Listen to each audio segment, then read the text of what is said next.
বেশি দরকার নেই, শুধুমাত্র একটা বেগুন গাছ যদি আপনার বাগানে থাকে সারা বছরে এখান থেকে ফলন পাবেন।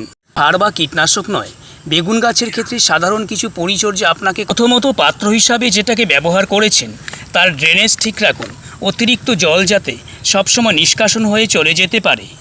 পরিচর্যা দ্বিতীয় স্টেপে থাকছে গাছের পুরনো পাতাগুলিকে গাছ থেকে কেটে ফেলুন। যতটুকু সম্ভব পাত্রের মাটি শুকনো রাখবার চেষ্টা করবেন। বৃষ্টি হলে ভিজবে, সেটা স্বাভাবিক। তারপরে যখন রোদ্র উঠবে মাটিটাকে এভাবে নেড়ে ছেড়ে দেবেন যেন শুকিয়ে যায়। এরকম স্যাঁতসেঁতে মাটিতে ফাঙ্গাস আক্রমণ করবার প্রবল সম্ভাবনা থাকে। প্রয়োজনে গাছের পুরনো ডালগুলি কেটে দিলে সেখান থেকে নতুন ব্রাঞ্চ বেরিয়ে নতুন করে ফলন আসবে। গাছের সার্বিক বৃদ্ধির জন্য ব্যবহার করুন সম্পূর্ণ নাইট্রোজেনযুক্ত সার।